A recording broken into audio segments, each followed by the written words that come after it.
ओम नमो भगवते वासुदेवाय। श्रीमद् भगवद गीता चौथा अध्याय। श्री कृष्ण भगवान बोले, इस अविनाशी कर्म योग को मैंने सूर्य से कहा और सूर्य ने मनु से कहा और मनु ने राजा इक्ष्वाकु से कहा। हे अर्जुन, इस परंपरा से प्राप्त यह योग सब राजऋषियों ने जाना, परंतु अधिक समय व्यतीत होने से यह लुप्त हो गया। वही प्राचीन योग आज तुमको मैंने बताया है, क्योंकि तुम मेरे भक्त और मित्र हो। यह योग रहस्य अति उत्तम है। अर्जुन कहने लगे, आपका जन्म तो अभी हुआ है और सूर्य का जन्म तो बहुत पहले हुआ था। मैं कैसे मानूं कि आपने सूर्य को यह योग बताया था। श्री कृष्ण बोले, हे अर्जुन, मेरे और तुम्हारे अनेक जन्म हो चुके हैं। मुझे याद है और तुम भूल गए हो। जन्म से रहित अविनाशी संपूर्ण प्राणियों का स्वामी अपनी प्रकृति में स्थित हूँ और अपनी ही माया से जन्मता हूँ। हे भारत, जब जब धर्म की हानि होती है और अधर्म का प्राबल्य हो जाता है, तब तब ही मैं जन्म लेता हूँ। साधुओं की रक्षा, पापियों का नाश और धर्म की स्थापना करने के लिए प्रत्येक युग में जन्मता हूँ।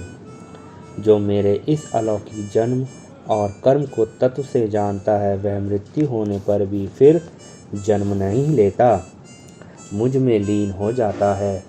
इस भांति मोह, भय और क्रोध को त्याग कर मुझ में भक्ति करके और मेरी शरणागति हो। बहुत से मनुष्य ज्ञान रूपी तप से पवित्र होकर मुझ में मिल गए हैं। जो जिस भाव से मेरा पूजन करता है, उसको उसी प्रकार का मैं फल देता हूँ। हे पार्थ, मनुष्य सब प्रकार से मेरे मार्ग का अनुसरण करते हैं और यह चाहे जिसकी सेवा करें, वह मेरी ही सेवा है।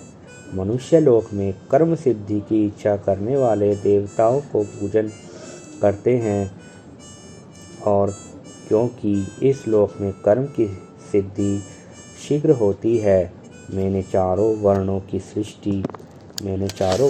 सृष्टि अपने अपने गुण और कर्म से की है।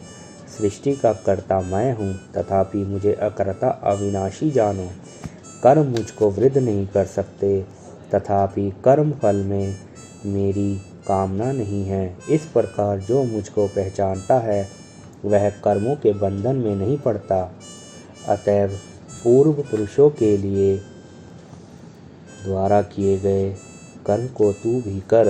हे अर्जुन, कर्म क्या है और अकर्म क्या है, इसके विचार में विद्वान की बुद्धि भी चकरा जाती है। उसी कर्म का वर्णन मैं तुमसे करूँगा, जिसके जानने से संसार के बंधन छूटकर मोक्ष के भागी होंगे।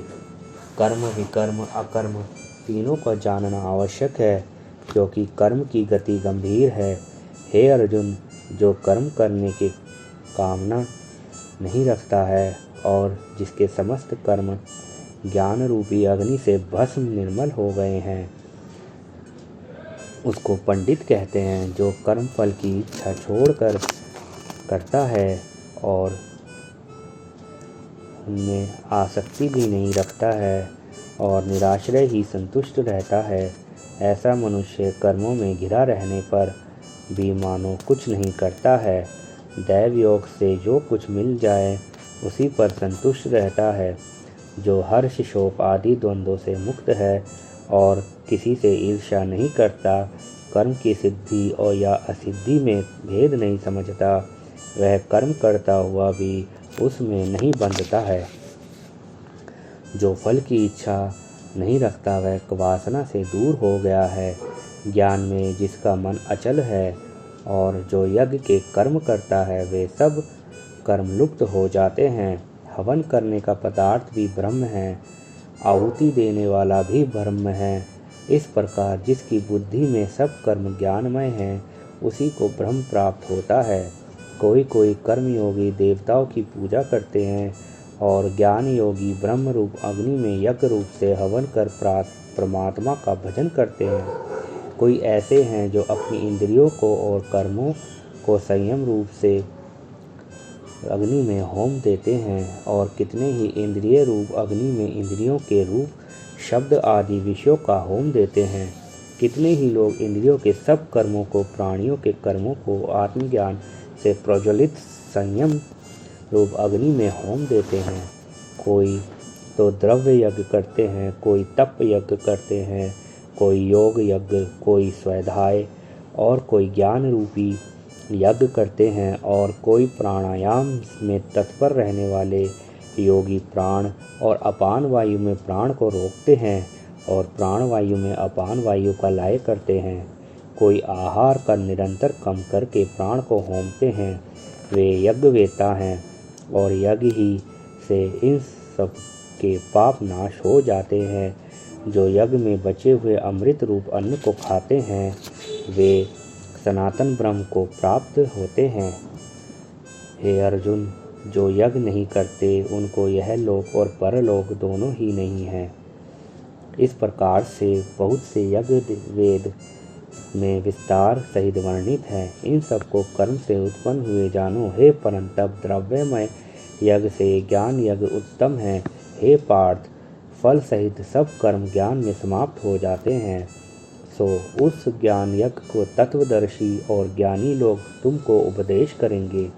इसीलिए तुम उनकी सेवा करना और उनको विनयपूर्वक प्रसन्न करके ज्ञान यज्ञ जानना।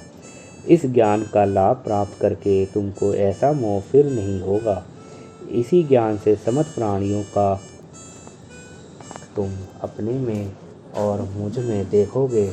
यदि सब प्राणियों से भी अधिक पाप करने वाले हो तो भी ज्ञान रूपी नौका से ही सब पाप रूपी समुद्र को पार कर जाओगे। हे अर्जुन, जिस प्रकार प्रज्वलित अग्नि लकड़ी को जलाकर भस्म कर देती है, वैसे ही ज्ञान रूपी अग्नि सब कर्मों को भस्म कर डालती है। इस लोक में ज्ञान के समान पवित्र और कुछ नहीं है। यह ब्रह्म बहुत काल पर्यंत कर्म योग से सिद्ध हुए पुरुषों को अपने आप ही प्राप्त होता है। जो श्रद्धावान पुरुष इंद्रियों को जीतकर ब्रह्म ज्ञान में लगा रहता है, वह ज्ञान को प्राप्त करता है और ज्ञान को पाकर अल्प समय में शांति को पा जाता है। अज्ञानी, श्रद्धा सहित और जिनके मन में संदेह है, ऐसे जो पुरुष हैं वे नष्ट हो जाते हैं। जिनके मन में संदेह रहता है उनको यह लोक परलोक सुख कुछ भी प्राप्त नहीं होता। जिसमें परमेश्वराधान और निष्काम कर्म योग के आश्रय से कर्म बंधन त्याग दिए हैं, हे अर्जुन, उस आत्मज्ञानी पुरुष को कर्म नहीं बांधते। अतएव अज्ञान से उत्पन्न हुए चित्त के इस संशय को ज्ञान रूपी तलवार से काटकर मेरे बताए हुए कर्म योग को करने के लिए प्रस्तुत हो जाओ। ओम नमो भगवते वासुदेवाय। इति श्रीमद्भगवद्गीतासूपनिषदु ब्रह्म विद्या योग शास्त्रे श्री कृष्ण अर्जुन संवादे आत्मसंयम योगो नाम चतुर्थोऽध्यायः। ओम नमो भगवते वासुदेवाय। चौथा अध्याय श्रीमद् भागवत गीता का महात्म्य। श्री भगवान बोले, हे लक्ष्मी, जो पुरुष श्री गीता जी का पाठ करते हैं उनके स्पर्श मात्र से अधम देह छूटकर मुक्ति को प्राप्त हो जाता है। लक्ष्मी जी ने पूछा, हे महाराज, श्री गीता जी के पाठ करने वाले को छूकर कोई भी जीव मुक्त हुआ है? तब श्री भगवान ने कहा, हे लक्ष्मी, तुमको मुक्त हुए की एक पुरातन कथा सुनाता हूँ।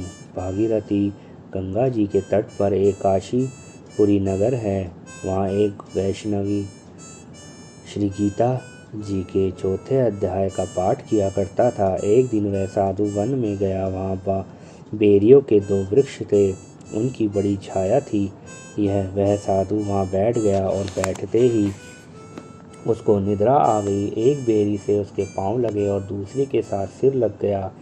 वह दोनों बेरियां आपस में कांपकर पृथ्वी पर गिर पड़ी। पत्ते उनके सूख गए। परमेश्वर की इच्छा से वह दोनों बेरियां ब्राह्मण के घर 2 पुत्रियां हुई। हे लक्ष्मी, बड़े उग्र पुण्यों के करने से मनुष्य देह मिलती है। फिर ब्राह्मण के घर जन्म लेकर उन दोनों लड़कियों ने तपस्या करनी प्रारंभ की। जब वह दोनों बड़ी हुई तब उनके माता पिता ने कहा, हे पुत्रियों, अब तुम्हारा विवाह करते हैं। तब उन दोनों ने माता पिता से कहा, वह विवाह नहीं करेंगी। उनको अपने पिछले जन्म की खबर थी। वह जाति में सुंदर जन्मी थी। उन्होंने कहा, एक हमारे मन में कामना है, परमेश्वर वह पूर्ण करे तब बहुत भली बात है। उनके मन में यही था कि वह साधु जिसके स्पर्श करने से हमारी अधम देह छूटकर यह देह मिली है, वह मिले तो बहुत भला है। इतना विचार कर दोनों लड़कियों ने माता पिता से तीर्थ यात्रा करने की आज्ञा मांगी। तब माता पिता ने तीर्थ यात्रा की आज्ञा दी। तब उन दोनों कन्याओं ने माता पिता की चरण वंदना करके गमन किया। तीर्थ यात्रा करती करती वह बनारस पहुंची। वहां जाकर देखा वह तपस्वी बैठा है जिनकी कृपा से हम बेरी की देह से छूटी हैं। तब दोनों कन्याओं ने चरण वंदना करके विषय करी, हे संत जी, धन्य हो, आपने हमको कृतार्थ किया है। तब उस तपस्वी ने कहा, तुम कौन हो? मैं तुमको नहीं पहचानता। कन्याओं ने कहा, हम आपको पहचानती हैं। हम पिछले जन्म में बेरियों की योनि में थी।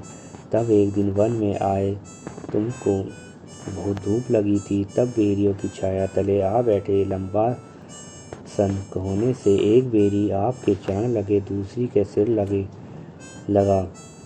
उसी समय हम बेरी की देह से मुक्त हुई। तुम्हारी कृपा से हमारी गति हुई। श्री गीता जी के 4 अध्याय का ऐसा महात्म्य है। तब वह मन और वचन कर्म से नित्य प्रतिपाठ करने लगा। तब श्री नारायण जी ने कहा, हे लक्ष्मी, यह 4 अध्याय का महात्म्य है जो तुम्हें सुनाया गया है। ओम नमो भगवते वासुदेवाय।